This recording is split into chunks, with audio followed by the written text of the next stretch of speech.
Hello everyone, welcome to our YouTube channel. हमारा आज का सेशन मॉक टेस्ट पेपर पे है। बेसिकली अभी हम लोग 2022 के मॉक टेस्ट पेपर से स्टार्ट करेंगे related to statistics and after that 2021, 2020 and so सारे ईयर्स के जो मॉक टेस्ट पेपर हैं उन पे डिस्कशन करने वाले हैं। क्योंकि बेसिकली अगर मॉक टेस्ट पेपर की बात करें तो इनमें जो भी एमसीक्यूज होते हैं ना एग्जाम पॉइंट ऑफ व्यू से बहुत रेलेवेंट है और सब कॉन्सेप्ट बेस्ड है। तो अगर आपके कॉन्सेप्ट्स क्लियर हैं तो बहुत ही ईजिली आप सारे क्वेश्चन सॉल्व कर सकते हो और जितने ज़्यादा क्वेश्चंस की प्रैक्टिस करके जाओगे एग्जाम में उतना ज़्यादा बेनिफिट हो। क्योंकि अगर एग्जाम की बात करें तो एमसीक्यूज़ कवर करते हैं एंड अगर आपको रिपीटेड एमसीक्यूज़ एग्जाम में मिल जाएंगे तो वहाँ आपकी टाइम की भी सेविंग होगी और बहुत ही ईजिली आप उसमें नंबर भी ग्रैब कर सकते हो। तो इंस्टीट्यूट ने ये जो नवंबर 2022 में एक मॉक टेस्ट पेपर अपलोड किया है फॉर दिसंबर 2022 स्टूडेंट, उस पर आज हम लोग डिस्कशन करने वाले हैं।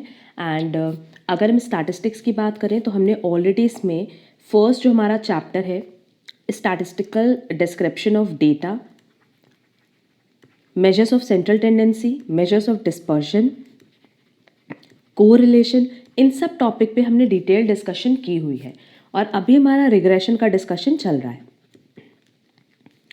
मेरी तरफ से ये श्योरिटी है ना कि अगर आप ये सारे कॉन्सेप्ट क्लास देख लो तो आपको किसी भी एमसीक्यूज़ में कोई प्रॉब्लम नहीं होगी। और हमने चैप्टर के एंड पे बहुत सारे एमसीक्यूज़ प्रैक्टिस के लिए भी अपलोड किए हैं, तो वो एग्जाम पॉइंट ऑफ व्यू से मोर देन इनफ है। उसके बियॉन्ड कहीं से भी आपके एग्जाम में क्वेश्चंस नहीं आते हैं। तो चलो फिर जल्दी से अपना आज का सेशन स्टार्ट करते हैं और इस एमटीपी सीरीज़ के लिए हम एक प्लेलिस्ट बना देंगे सो दैट आपको क्लासेस कहीं फाइंड आउट करने की ज़रूरत ना पड़े। सिर्फ उसी प्लेलिस्ट को रन करके आप सारी एमटीपीज कवर कर सकते हो। हमारे पास सबसे पहला क्वेश्चन है the distribution of profits of a company follows J shaped frequency curve, U shaped frequency curve, bell shaped frequency curve और एनी ऑफ दीज। इस क्वेश्चन पे हमने पहले भी डिस्कशन किया हुआ है जब हमने स्टैटिस्टिकल डिस्क्रिप्शन ऑफ डेटा के क्वेश्चंस डिस्कस किए थे। वहाँ हमने बताया था कि अगर हम लोग कंपनी के प्रॉफिट की बात करें तो ये हमेशा बेल शेप्ड बनता है, तो करेक्ट आंसर होगा C. Next, median of a distribution can be obtained from. अब देखो अगर हिस्टोग्राम की बात करें तो हिस्टोग्राम से मीडियन तो हम नहीं फाइंड आउट कर सकते, हाँ मोड ज़रूर फाइंड आउट कर सकते हैं। फ्रीक्वेंसी पॉलीगन क्या होता है जो हम इसी को ज्वाइन करके बनाते हैं, less than type ogives. Ogives कैसे बनता है, इस तरीके से या इस तरीके से। तो no doubt with the help of ogives हम बहुत ही ईजिली कैलकुलेट कर सकते हैं कि मीडियन क्या होगा। क्लियर, करेक्ट आंसर होगा C. Next, frequency density corresponding to a class interval is the ratio of a frequency density पे भी हमने डिस्कशन किया हुआ है। हाँ ये है कि अगर स्टैटिस्टिकल डिस्क्रिप्शन ऑफ डेटा की बात करें तो ये चैप्टर हमने अपने फर्स्ट चैनल सीए काजल डिरोलिया एक्सेल एडुकेयर पे अपलोड किया था, वहाँ हमने इस पर डिटेल डिस्कशन किया है। फ्रीक्वेंसी डेंसिटी का जो फॉर्मूला हमने बताया था वो था class frequency divided by class length, जो कि ऑप्शन बी में दिया है, तो करेक्ट आंसर होगा बी। क्वेश्चन नंबर 64, ये इंस्टीट्यूट की मैथ का ही क्वेश्चन है and statistical description of data में ये क्वेश्चन दिया हुआ है। लिखा है cost of sugar in a month under the head raw material, labour, direct production and others व 12, 20, 35, 23 units respectively. What is the difference between the central angles for the largest and smallest component of the cost of sugar? अब basically अगर देखा जाए तो यहाँ range हमसे पूछ रहा है, that is largest minus smallest. अब क्योंकि क्वेश्चन में हमसे जो डिफरेंस पूछा है वो सेंट्रल एंगल्स का पूछा है और वैल्यूज़ हमारे पास यूनिट्स में दी है, तो पहले हम इसको एंगल में कन्वर्ट कर लें। और अगर एंगल की बात करें तो ये कितना होगा 360 डिग्री। तो देखो इस तरह के क्वेश्चन कैसे सॉल्व करते हैं कि जो टोटल हमारी कॉस्ट है शुगर की वो है 12, 20, 35, 23। अब इसका टोटल देखो कितना आ रहा है 90। अब इसका टोटल आ रहा है 90, तो इसको सेंट्रल एंगल्स में कन्वर्ट कैसे करना है, 12 divided by 90 multiply by 360 degree. इसी तरीके से सबको कन्वर्ट कर लेंगे। 20 के लिए हो जाएगा 20 divided bye 90 multiply by 360 degree, 35 divided by 90 multiply by 360 degree, 23 divided by 90 multiply by 360 degree. अब कैलकुलेटर क्योंकि एग्जाम में अलाउड है तो तुरंत इसको सॉल्व कर लेंगे। ये आएगा 48 डिग्री, सेकेंड आएगा 80 डिग्री, ये है 140 डिग्री और लास्ट है 92 डिग्री। अब क्योंकि क्वेश्चन में हमसे पूछा है लार्जेस्ट एंड स्मॉलेस्ट, तो हमारे पास लार्जेस्ट वैल्यू है 140 डिग्री और स्मॉलेस्ट है 48 डिग्री, और इन दोनों को माइनस करने पे आएगा 92 डिग्री। तो करेक्ट आंसर होगा डी, 92 डिग्री। नेक्स्ट क्वेश्चन नंबर 65 इंपॉर्टेंट है। In a group of persons average weight is 60 kg. If the average of males and females taken separately is 80 kg and 50 kg respectively, find the ratio of number of males to that of females. अब हमसे ratio पूछा है, तो आप मान लो कि number of males कितने हैं x और फीमेल्स कितनी है y, और ये क्या है, एवरेज वेट है। तो एवरेज वेट मतलब किसका है, दोनों का मिला के, इज इक्वल टू मेल का एवरेज वेट है 80 multiply by x plus female का एवरेज वेट है 50 multiply by y. Average mean पे भी हमने डिटेल डिस्कशन किया हुआ है। बेसिकली यहाँ पे देखो फॉर्मूला ही अप्लाई किया है। अगर हम लोग कंबाइंड मीन की बात करें ना, तो कंबाइंड मीन का फॉर्मूला है combined mean is equal to n1 mean 1 plus n2 mean 2 divided by n1 plus n2, और इसी फॉर्मूले पे हमने एप्लीकेशन किया। हमारे पास कंबाइंड मीन कितना दिया है 60, n1 number of observation first का हमने कितना माना था x, मीन 1 कितना दिया हुआ है 80 plus number of observation second का दैट इज फीमेल का दिया है y, और मीन 2 कितना दिया था 50। इसको हमने किससे डिवाइड किया n1 प्लस n2 से, तो वो यहाँ पे हमने मल्टीप्लाई कर दिया। क्लियर, ये दिया है 60x plus Y 80x plus 50y, और हम कह सकते हैं 60x plus 60y is equal to 80x plus 50y। अब y इधर ले आओ तो ये हो जाएगा 10y, और x राइट हैंड साइड ले जाएंगे तो ये हो जाएगा 20x, और हम लिख सकते हैं 20x is equal to 10y, 2x is equal to 1y, और अगर हम लोग बात करें x इज टू y की, तो ये हो जाएगा 1/2 और 1:2। क्लियर, ये y हम ले आए डिनोमिनेटर में और 2 ले जाएंगे डिनोमिनेटर में, तो सिंपली रेशियो कितना बन जाएगा 1:2, और क्वेश्चन में हमसे रेशियो ही पूछा था, तो करेक्ट आंसर होगा डी 1:2। बहुत बार क्या होता है कि जब हम क्वेश्चन बिना फॉर्मूले के सॉल्व करते हैं तो आपको समझ नहीं आता कौन सा फॉर्मूला हमने अप्लाई किया। एंड जब हमने कॉन्सेप्ट क्लासेस अपलोड की थी ना related to measure of dispersion और सेंट्रल टेंडेंसी, तो हमने हर जगह बताया कि आपको सिर्फ और सिर्फ फॉर्मूला ही याद रखना है। अगर फॉर्मूला आप याद रखते हो और आपको ये पता हो कि किस क्वेश्चन में कौन सा कॉन्सेप्ट अप्लाई करना है, तो बहुत ही ईजिली आप क्वेश्चन सॉल्व कर सकते हो। इस क्वेश्चन में हमने सिंपली कौन सा फॉर्मूला अप्लाई किया, कंबाइंड मीन का। नेक्स्ट, ये क्वेश्चन भी बहुत important exam point of view से। A train covered the first 5 kilometers of its journey at a speed of 30 kilometers per hour and next 15 kilometers at a speed of 45 kilometers per hour. The average speed of the train was, ये question हमने बताया था जब हमने harmonic mean की class upload की थी, कि इस क्वेश्चन पे आप डायरेक्टली क्या कर सकते हो, हार्मोनिक मीन का फॉर्मूला अप्लाई करोगे एंड बहुत ही ईजिली क्वेश्चन सॉल्व हो जाएगा। बहुत सारे स्टूडेंट्स को लगता है कि ये क्वेश्चन स्टैटिस्टिक्स से रिलेटेड नहीं है, मैथ्स से रिलेटेड है, बट यहाँ पे आपको हार्मोनिक मीन का फॉर्मूला अप्लाई करना है। आप देखो यह हमारे पास x दिया हुआ है, बट साथ ही साथ उसकी फ्रिक्वेंसी भी दी है। x क्या है, स्पीड दिया हुआ है 30 किलोमीटर पर आवर 5 किलोमीटर्स के लिए, तो ये 5 किलोमीटर्स क्या हो गया फ्रिक्वेंसी, एंड कह रहे हैं next 15 kilometre at a speed of 45 kilometre per hour. तो अगेन अगर हम x की बात करें तो हमारे पास x क्या है 45 kilometre per hour and frequency है 15। तो सिंपली हार्मोनिक मीन के लिए यहाँ पे डिस्क्रीट सीरीज का फॉर्मूला अप्लाई होगा, और डिस्क्रीट सीरीज का फॉर्मूला हमने बताया था n और summation f whole divided by summation f divided by x। अब जिन्होंने हमारी हार्मोनिक मीन की क्लास कवर की होगी उनको ये टॉपिक ज़रूर याद होगा, उनको ये फॉर्मूला भी बहुत अच्छे से याद होगा। अगर हम समेशन f की बात करें तो ये हो गया 20 and summation f divided by x, मतलब this divided by this, this divided by this. Clear, तो harmonic mean is equal to summation f आ रहा है 20 डिवाइडेड बाय f है 5 divided by 30 plus 15 divided by 45। बस अब हम क्या करेंगे, ये कट हो रहा है तो कट कर दो 6 एंड ये हो जाएगा 3।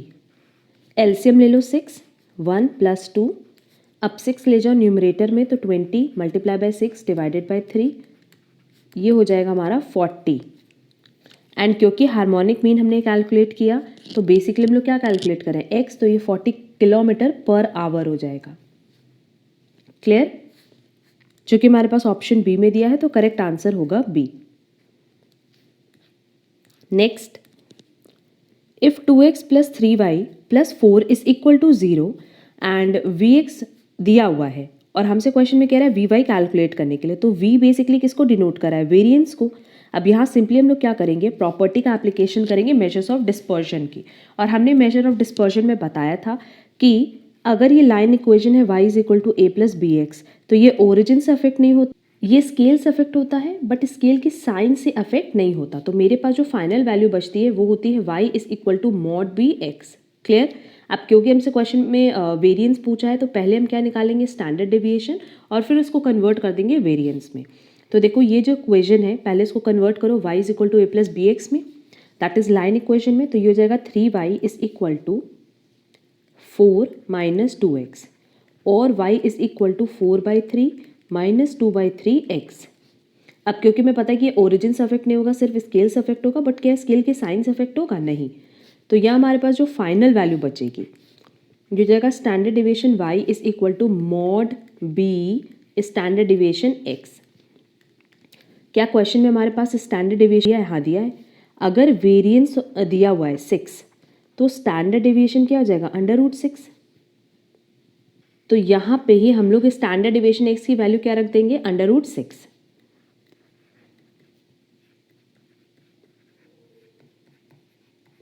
और अब हम मॉड ओपन कर लेते हैं तो ये हो जाएगा 2/3 मल्टीप्लाई बाय √6।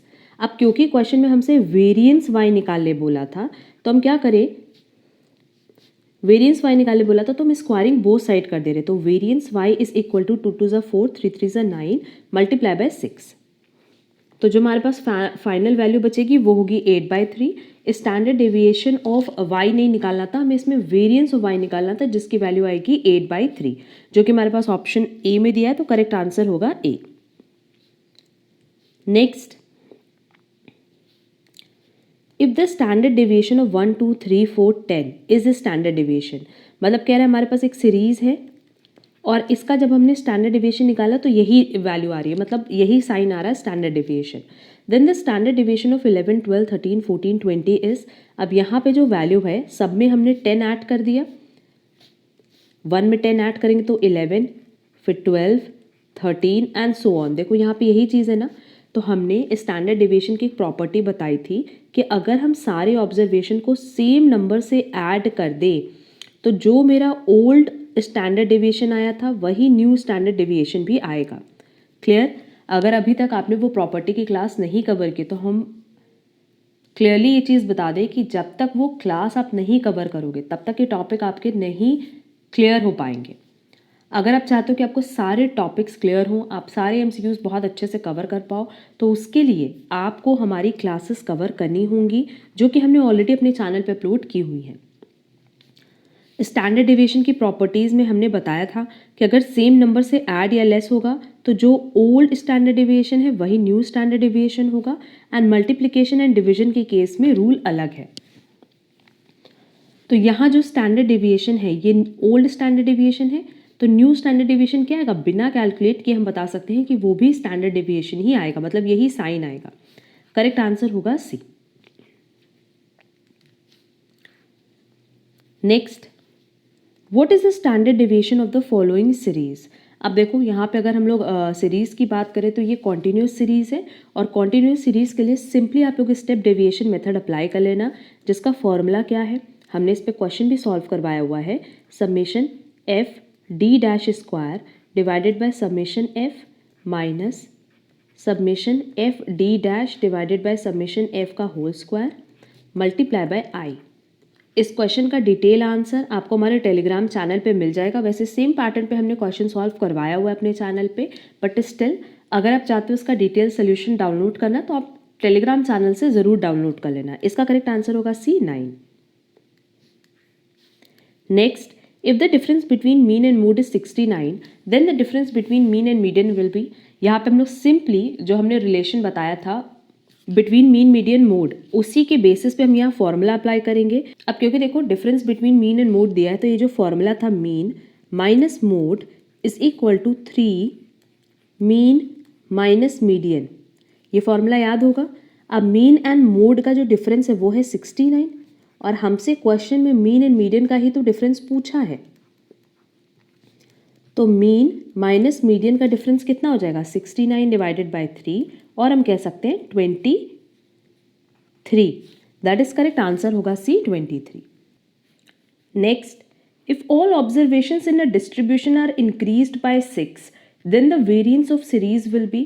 अब जैसा कि हमने बताया कि स्टैंडर्ड डेविएशन के केस में अगर हम सारे ऑब्जर्वेशन को एक पर्टिकुलर नंबर से इंक्रीज करें तो जो हमारा ओल्ड स्टैंडर्ड डेविएशन है वही न्यू स्टैंडर्ड डेविएशन भी होगा। एंड क्योंकि क्वेश्चन में वेरिएंस पूछा है, वेरिएंस मतलब सिंपली क्या हो गया स्टैंडर्ड डेविएशन का स्क्वायर। तो जो प्रॉपर्टीज स्टैंडर्ड डेविएशन के केस में अप्लाई होगी वही वेरिएंस के केस में भी अप्लाई होगी। तो जो सीरीज का वेरिएंस पहले आया था क्या उसमें कोई भी चेंज आने वाला है? नहीं, अनचेंज्ड होगा।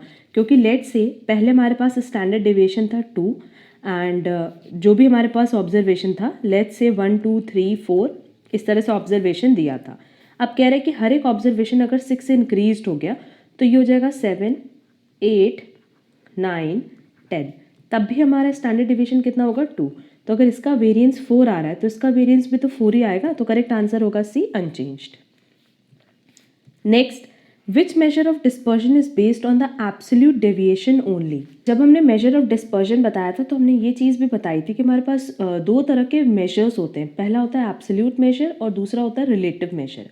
अब यहाँ कंफ्यूज मत होना कि ये एब्सोल्यूट मेजर पूछा है, नहीं, यहाँ पे एब्सोल्यूट डेविएशन पूछा है। एब्सोल्यूट मेजर कौन कौन सा होता है? Range, standard deviation, mean deviation, quartile deviation. And relative major क्या होता है? इसके कोएफिशिएंट। बट क्या क्वेश्चन में हमसे एब्सोल्यूट मेजर पूछा है? नहीं, हमसे क्वेश्चन में पूछा है absolute deviation. Clear? Range, standard deviation, mean deviation, quartile deviation. अब अगर हम लोग बात करें मीन डेविएशन की तो मीन डेविएशन में हम लोग क्या लेते हैं? मॉड डी लेते हैं, है ना। तो मॉड मतलब क्या हो गया कि सेम यूनिट्स में, है ना, दैट इज जितने भी हमारे पास वैल्यूज़ हैं सबको हम प्लस साइन में लेते हैं। क्लियर? एंड प्लस जो भी हम लोग डेटा भी कैलकुलेट करते हैं वो अरिथमेटिक मीन के हेल्प से कैलकुलेट करते हैं।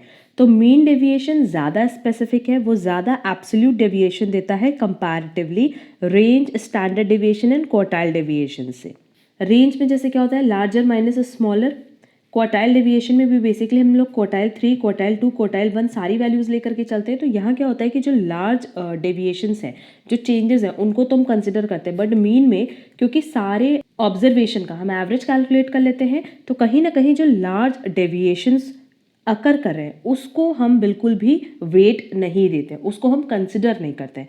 क्यों? क्योंकि हमने यहाँ पे क्या कैलकुलेट किया? एवरेज कैलकुलेट किया। क्लियर? तो जो एब्सोल्यूट डेविएशन की बात करेगा तो करेक्ट आंसर होगा मीन डेविएशन। और सिंपली इसका आंसर यही है कि मीन डेविएशन की बात करें तो मीन डेविएशन कभी भी लार्ज डेविएशन को एंटरटेन नहीं करता है जैसा कि रेंज और क्वार्टाइल डेविएशन में होता है। तो करेक्ट आंसर होगा C. Next, calculate the value of third quartile from the following data. अब देखो अगर हम लोग क्वार्टाइल की बात करें दैट इज पार्टीशन वैल्यूज़ की, तो इस पर भी हमने बहुत डिटेल में डिस्कशन किया हुआ है। और क्वेश्चन में हमसे क्या पूछ रहा है? Q3 पूछ रहा है, किसके लिए? इंडिविजुअल सीरीज के लिए। तो इंडिविजुअल सीरीज का जो फॉर्मूला था वो क्या था? इंडिविजुअल सीरीज के लिए Q3 का फॉर्मूला क्या है? 3n+1 divided by 4। Number of observation कितना है? 1 2 3 4 5 6 7 8 9। अब क्योंकि यहाँ पे हम लोग पार्टीशन वैल्यू की बात करें, मीडियन में हमने बोला था कि आप जो है सीरीज को आइदर असेंडिंग और डिसेंडिंग ऑर्डर में अरेंज कर सकते हो। बट अगर हम लोग पार्टीशन वैल्यूज़ की बात करें ना तो इसमें सबसे पहला स्टेप था कि आपको इंक्रीजिंग ऑर्डर में ही, दैट इज असेंडिंग ऑर्डर में सीरीज को अरेंज करना होगा। तो सबसे पहले हम लोग सीरीज को अरेंज कर लेते हैं। हमारे पास आएगा 21 देन 25 और इसको कट करते चलेंगे ताकि कन्फ्यूजन ना हो। इसके पहले देखो 16 है, फिर 25 के बाद है 27 29 देन 32 35 40 51।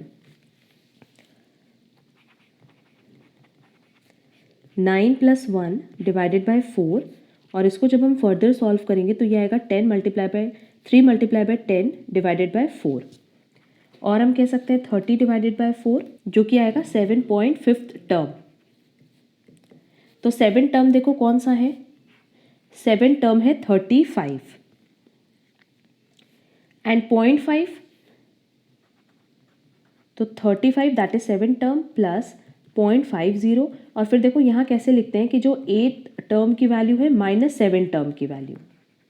क्लियर? 35 प्लस 0.50, 8 टर्म की वैल्यू है 40 और 7 टर्म की वैल्यू है 35। फर्दर सॉल्व करेंगे तो वैल्यू आएगी 2.5, तो करेक्ट आंसर होना चाहिए था 37.5, बट देखो हमारे पास ऑप्शन में नहीं दिया है, बट स्टिल हमें ये पता है कि जो भी आंसर आएगा वो 35 अबव आएगा। क्यों? क्योंकि 35 प्लस 0.50 दैट इज दिया हुआ था ना, 7.50 टर्म दिया हुआ था, तो जो भी वैल्यू होगी 7 टर्म से ज़्यादा होगी, और बाकी ऑप्शंस में जो भी वैल्यू दी है वो 35 के इक्वल या उससे कम दिए, तो करेक्ट आंसर हो जाएगा A. Next, the mean of 100 student was 45. Later on it was discovered that marks of 2 students were misread as 85 and 54 instead of 58 and 45. Find correct mean. हमने करेक्ट मीन का भी formula बताया हुआ है कि simply सबसे पहले क्या करेंगे कि इनकरेक्ट समेशन एक्स निकालेंगे, और इनकरेक्ट समेशन एक्स कैसे निकालेंगे?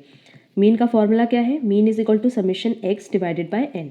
मीन दिया हुआ है 45, समेशन एक्स नहीं दिया हुआ है, नंबर ऑफ ऑब्जर्वेशन दिया है 100, तो ये जो है ये इनकरेक्ट समेशन एक्स हमारे पास है, जिसकी वैल्यू कितनी आ जाएगी 4500। अब देखो क्वेश्चन में क्या कह रहा है कि बाद में हमें ये पता चला कि 2 मार्क्स जो स्टूडेंट्स के थे वो एक्चुअल में तो 58 और 45 थे, बट उसको हमने मिसरीड कैसे किया? 85 and 54।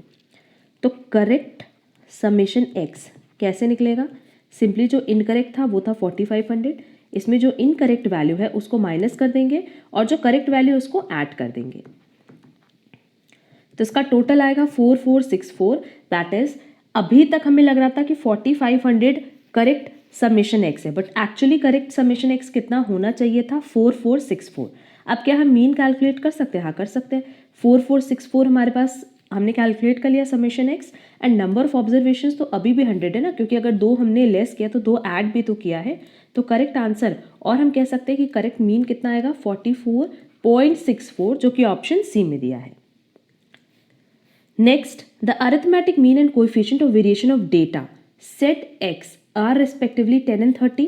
The variance of 30 minus 2x is, अब देखो यहाँ पे हमने ये पॉइंट फिर से डिस्कस करना है, एंड ये point exam point of view से बहुत रेलेवेंट है कि अगर हम लोग बात करें स्टैंडर्ड डेविएशन की, तो स्टैंडर्ड डेविएशन की जितनी भी प्रॉपर्टीज़ हैं वो बहुत important exam point of view से, एंड कोएफिशिएंट ऑफ वेरिएंस का ये जो फॉर्मूला है standard deviation divided by mean multiply by 100, ये भी एग्जाम पॉइंट ऑफ व्यू से बहुत रेलेवेंट है। हमारे पास क्वेश्चन में कोएफिशिएंट ऑफ वेरिएशन दिया हुआ है 30 एंड हमारे पास मीन दिया हुआ है कितना? 10, तो कोएफिशिएंट ऑफ वेरिएशन का फॉर्मूला क्या हो जाएगा? Standard deviation divided by mean multiply by 100। अच्छा, यहाँ पे देखो ये जो कोएफिशिएंट ऑफ वेरिएशन दिया है ये किसका दिया है? एक्स का, तो स्टैंडर्ड डेविएशन भी किसका निकलेगा? एक्स का निकलेगा। ये दिया है 30, स्टैंडर्ड डेविएशन एक्स नहीं दिया हुआ है, और मीन की वैल्यू हमारे पास दी हुई है 10 मल्टीप्लाई बाय 100, ये कट गया, और 10 को आप यहाँ पे डिनोमिनेटर में ले आओ तो स्टैंडर्ड डेविएशन एक्स कितना हो जाएगा? 30 डिवाइडेड बाय 10, और हम कह सकते हैं 3।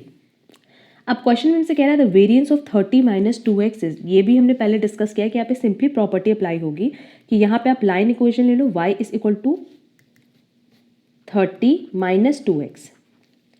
क्लियर? और हमें स्टैंडर्ड डेविएशन के लिए पता है कि इसका फॉर्मूला क्या है कि standard deviation y is equal to mod b standard deviation x, जो इसकी एक प्रॉपर्टी है जहाँ पे हमने बताया कि हम ओरिजिन को नहीं कंसिडर करते हैं, बट हम स्केल को कंसिडर करते हैं, बट उसके साइन को कंसिडर नहीं करते। तो ये हो जाएगा standard deviation y is equal to mod minus 2 standard deviation x। क्या हमने standard deviation x find out किया है? हाँ किया है। 2 मल्टीप्लाई बाय 3, तो हमारे पास स्टैंडर्ड डेविएशन y कितना आ गया? 6। और क्या हमसे क्वेश्चन में स्टैंडर्ड डेविएशन y पूछा था? नहीं, हमसे तो क्वेश्चन में वेरिएंस पूछा है, तो वेरिएंस सिंपली क्या हो जाता है? इसका स्क्वायर। तो ये स्टैंडर्ड डेविएशन y कितना आया? 6, अगर हम इसका स्क्वायर करते तो ये हो जाएगा 36, और क्योंकि क्वेश्चन में हमसे वेरिएंस पूछा है तो करेक्ट आंसर होगा D 36। Next, the approximate ratio of standard deviation, mean deviation and quartile deviation is, ये भी हमने अपने सेशंस में डिस्कस किया हुआ है जहां हमने कॉमन प्रॉपर्टीज बताई थी standard deviation, mean deviation and quartile deviation की। इसका करेक्ट आंसर होगा 15:12:10। Next, the geometric mean of 3 numbers 40, 50 and x is 10. The value of x is, अब ज्योमेट्रिक मीन का भी हमने डिटेल फॉर्मूला बताया हुआ है। यहाँ पे सिंपली क्या है कि ज्योमेट्रिक मीन क्या दिया हुआ है? Under root A multiply by B multiply by सी।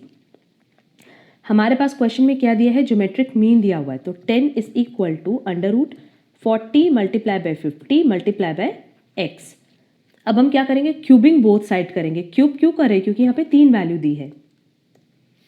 ये हो जाएगा 10 cube is equal to 2000 multiply by x, और हम कह सकते हैं कि 1000 divided by 2000 is equal to x, और x is equal to 1/2। That is correct answer होगा डी।